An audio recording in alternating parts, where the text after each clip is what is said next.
Wala raw ibang hiniling ang 39-year-old na si Matet, kundi ang makapangibang bansa para maging OFW. Kaya na makahanap ng trabaho sa Japan, feeling sumakses si Matet. Pero ang dream come true na sana naunsyami pa.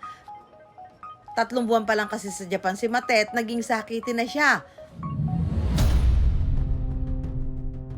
Unti-unting nanghina at nagkaroon ng tila pasa-pasa sa katawan. Bali po, last 2023,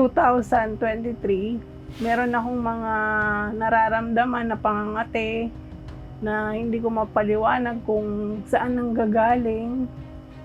So, after nun, nagpa-check up ako. Doon nakumpirma na may problema daw ako sa dugo. Doon siya na-diagnose na mayroon siyang sakit na kung tawagin, acute myeloid leukemia o cancer sa dugo. Sa acute myeloid leukemia, bumababa yung hemoglobin natin. So, yung function ng dugo na magdala ng oxygen sa katawan is nababawasan. Mas tumataas yung chance natin na duguin or pagka kunyari nagkasugat tayo, yung bleeding is medyo mas prolonged. Dahil sa sakit, kinailangan niyang sumailalim sa chemotherapy. 6 months po akong ginamot.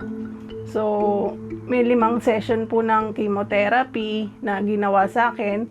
Nung first time na nalaman ko na meron nga akong cancer, syempre parang ang iisipin mo agad, parang kamatayan. Yung AML talaga nandun siya sa medyo aggressive and malignant. So, in terms of pag nakikita kami ng ganitong cases, talagang ino-offer namin first line chemo talaga. Kaya si Matet nagdesisyon ng umuwi na lang sa Pilipinas at dito na ituloy ang kanyang pagpapagaling. Katuwang ang kanyang partner na si Charis, ginawa raw nila ang lahat ng paraan para mapabuti ang kanyang kalusugan. Na-discover ko yung guyabano leaves sa panunod ko online. Then sabi ko, why not? I-try ko. Wala akong idea sa lasa o ano. Pero iniisip ko, sabi ko, sana walang lasa, sana okay para mainom niya. Maobliga ko siyang uminom talaga everyday. So simula nung umuwi siya nung July, araw-araw na yun. Nagtiyaga talaga ako na lutuan siya ng guyabano. Agad daw sinubukan ni Matet na uminom ng pinaglagaan ng dahon ng guyabano. At agad din daw siyang nakaramdam ng pagbabago sa kanyang katawan. Nawala yung feeling ko na laging parang pagod, yung pagtulog ko sa gabi na tuloy-tuloy na. Hindi ako nag-isip ng na mag-worry sa side effect, which is kasi organic siya. Nang magpakonsulta raw siya sa kanyang doktor online, Sabi po ng doktor na maganda pa rin po yung resulta ng blood test ko po. Bali, ang nilagang dahon po ng guyabano, mayroon din po siyang mga bitamina na katulad din po ng ibang halaman. Mayroon po siya ng mga A, C, and E na nakakatulong din po para panglaban ng cancer.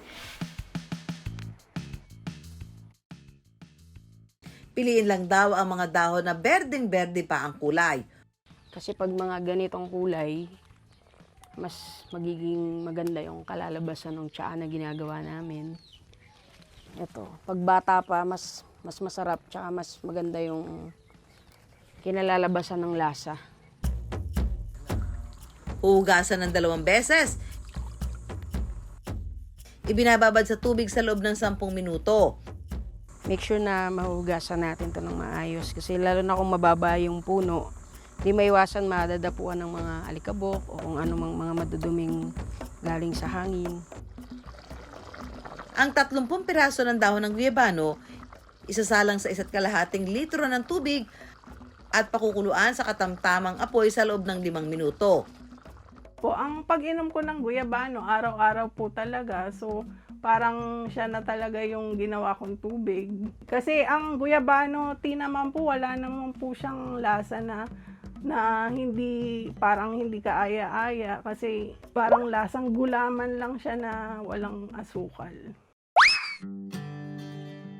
Bukod sa pag-inom ng nilagang dahon ng guyabano, ipinagsasabaw na rin daw nila ito sa ulam. So, kagaya ngayon, nagtinola kami. Ginamit ko siya pang sabaw. Maglalagay pa ako ng fresh ulit na dahon. Para, syempre, sulit na sulit yung nutrition na makuha natin dun sa dahon ng guyabano. Pero I wonder, totoo nga bang nakatulong sa karamdaman ni Matet ang pag-inom ng katas ng dahon ng guyabano? It could also have helped na lumakas yung katawan ni ma'am.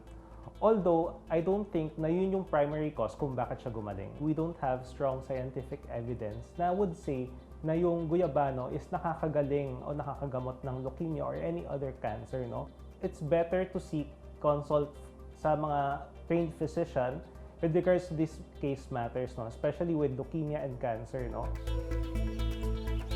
May mga pag-aaral din daw na nagsasabing ang katas ng guyabano mainam na panlaban sa ilang malulubhang sakit.